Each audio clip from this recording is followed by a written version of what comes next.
Years of hardship have passed over Syria in general, and the northern regions in particular.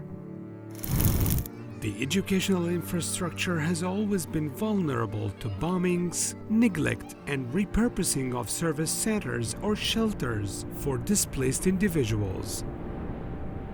This has left it ruined and ill-equipped to accommodate students, exacerbated by the earthquake on February 6th that partially or completely destroyed a significant portion of it.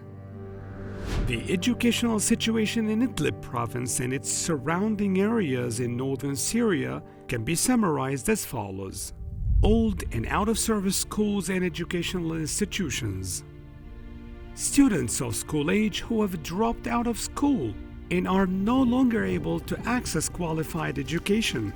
Competent teachers are unemployed and unable to find a place to provide their students with beneficial and uplifting education. A future threatened by a generation marginalized, uneducated, and unable to contribute to the building and development of their community.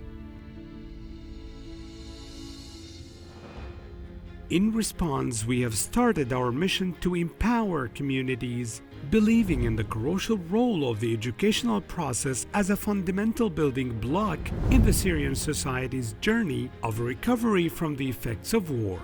To execute this vision, we initiated a project for the rehabilitation of schools through several stages within the conceptual framework adopted in MIDMAR's mission. 1.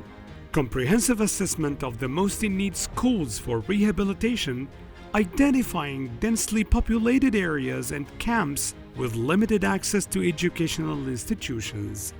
2.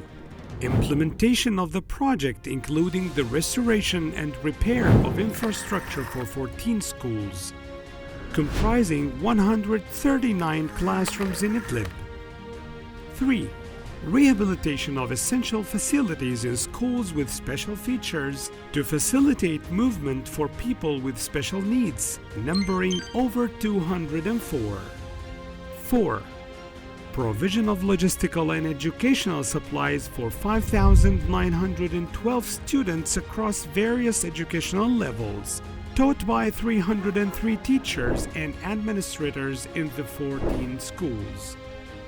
Aiming at bringing about a real change in the educational process, evidenced by the return of thousands of students to their classrooms and the replacement of makeshift camps with proper classrooms for dozens of teachers. As the new school year begins, we look forward to supporting and reviving the inspiring message of education in our community, recognizing its importance in fostering growth, development, and instigating positive change. Today, educational institutions in northwest Syria and those managing them become the beacon of education again. Together we rebuild the future of generations, charting the path toward aspirations and goals that lead us to a possible society capable of driving change.